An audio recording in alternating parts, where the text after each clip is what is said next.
새벽 4시. 잠이 깨었습니다. 예전 같으면 다시 잠들려 애썼을 텐데 요즘은 그냥 일어나 앉습니다. 거실 창가에 앉아 어둠이 서서히 밝아오는 걸 지켜봅니다. 아무 생각도 하지 않는데 마음이 편안합니다. 예전엔 이 시간이 두려웠습니다. 온갖 걱정이 몰려와 가슴을 짓눌렀으니까요. 회사는 잘 돌아가고 있을까? 자식들은 잘 지내고 있을까? 저축한 돈이 충분할까? 이 병은 언제쯤 나아질까? 하지만 요즘은 이상하게도 그런 생각들이 머물지 않습니다.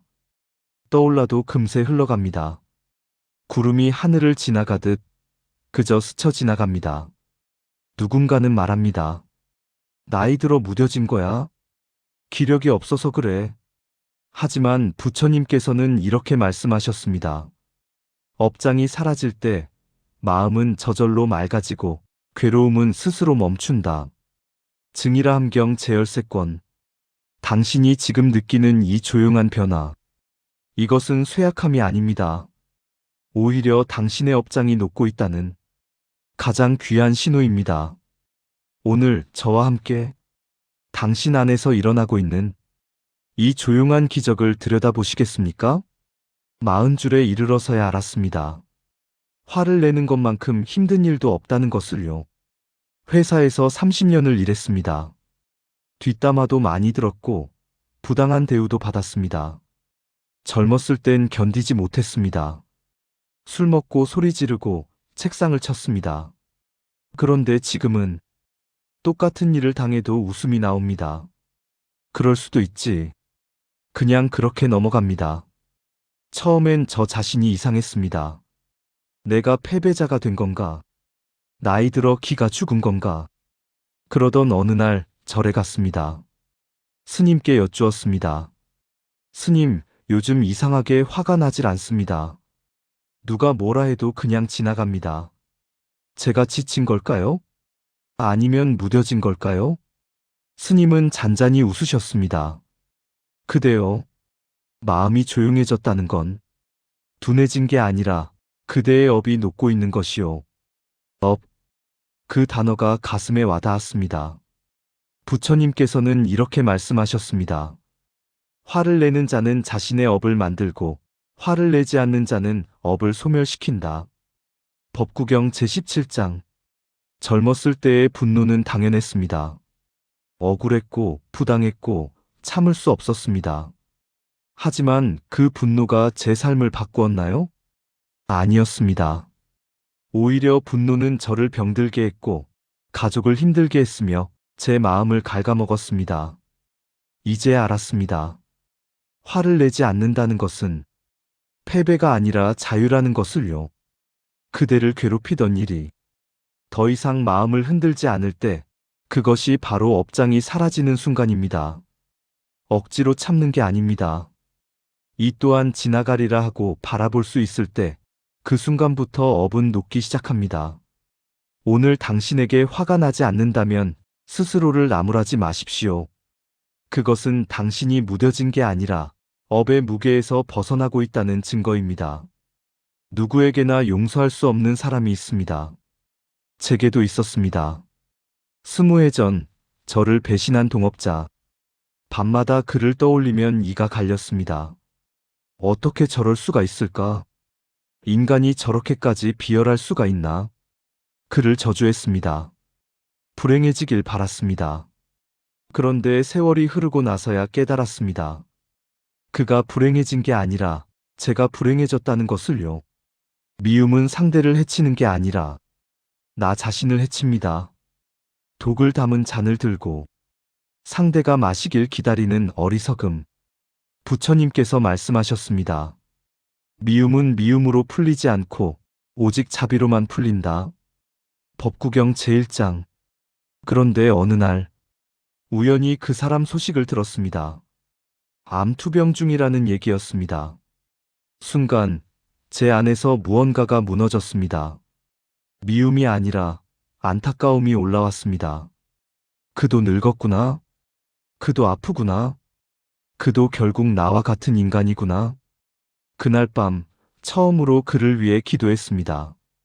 부디 고통 없이 지내십시오.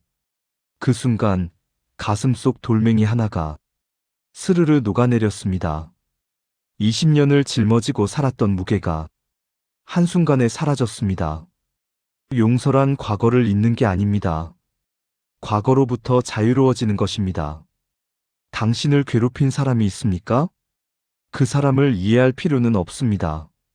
하지만 그 사람 때문에 고통받는 것을 그만둘 수는 있습니다.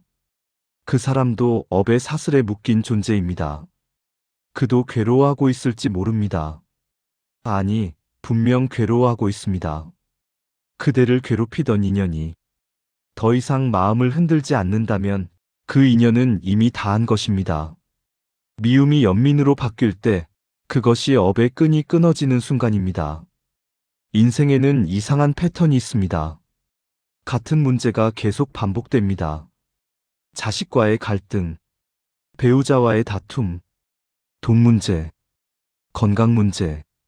왜 자꾸 이런 일이 생기는 걸까? 왜 나만 이렇게 힘든 걸까? 부처님께서는 이렇게 말씀하셨습니다. 업은 배운 적 없는 문제를 자꾸 내는 시험과 같다.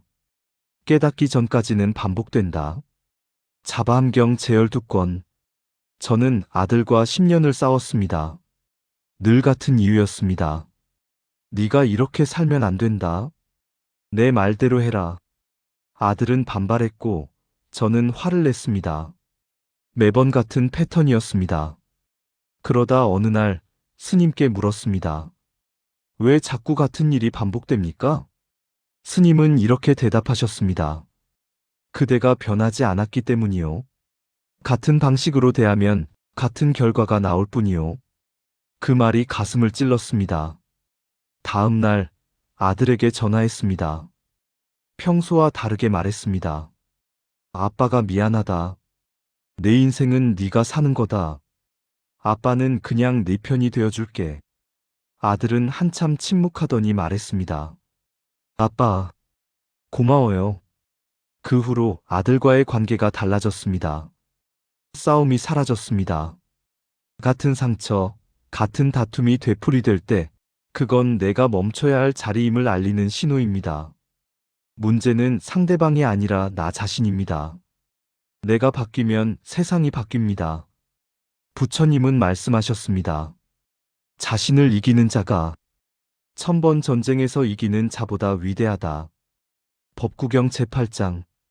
고통을 밀어내지 마십시오. 왜 이 감정이 생겼을까를 묻는 그 순간 업의 바퀴는 멈추기 시작합니다. 화가 치밀 때 한 번 멈추는 것. 말하기 전에 한 번 숨 쉬는 것. 그게 바로 수행의 시작입니다. 당신의 삶에서 같은 일이 반복되지 않는다면 당신은 지금 큰 깨달음을 얻고 있는 것입니다. 복은 구걸에서 오지 않습니다. 복은 비워야 들어옵니다. 예순이 되던 해 사업이 망했습니다. 30년 일군 것이 하루아침에 무너졌습니다. 빚만 남았습니다. 처음엔 하늘을 원망했습니다. 왜 나한테만 이런 일이? 평생 착하게 살았는데. 하지만 원망해도 달라지는 건 없었습니다. 아내는 병들었고 자식들은 멀어졌습니다. 어느 날 더 이상 견딜 수 없어서 저를 찾아갔습니다. 스님께 모든 걸 쏟아냈습니다. 스님은 조용히 들으시더니 말씀하셨습니다. 모든 것을 잃었다고 생각하는가? 아니요. 그대는 지금 가장 큰 것을 얻을 기회를 맞이했소. 무엇을 얻습니까? 집착을 내려놓을 기회요. 그날부터 저는 달라졌습니다. 더 이상 애쓰지 않았습니다. 복을 구하지도 억지로 일을 벌이지도 않았습니다. 그냥 하루하루를 살았습니다. 감사하며 살았습니다. 부처님께서는 말씀하셨습니다. 복은 업이 사라질 때 그림자처럼 따라온다. 선생경 제7권. 그렇게 1년이 지났을 때 오랜 친구에게서 연락이 왔습니다. 자네 요즘 뭐하나? 우리 회사 고문 좀 맡아줄 수 있나? 일은 가벼웠지만 월급은 넉넉했습니다. 빚을 갚을 수 있었습니다. 더 놀라운 건 그 다음이었습니다. 그 친구가 말했습니다. 사실 자네가 예전에 내가 힘들 때 도와줬잖아. 그때 그 은혜를 갚고 싶었네. 저는 전혀 기억나지 않았습니다. 하지만 친구는 기억하고 있었습니다. 20년 전 제가 무심코 했던 작은 친절을요. 그 순간 깨달았습니다. 복은 억지로 얻는 게 아니라 비운 자리로 흘러드는 것이구나.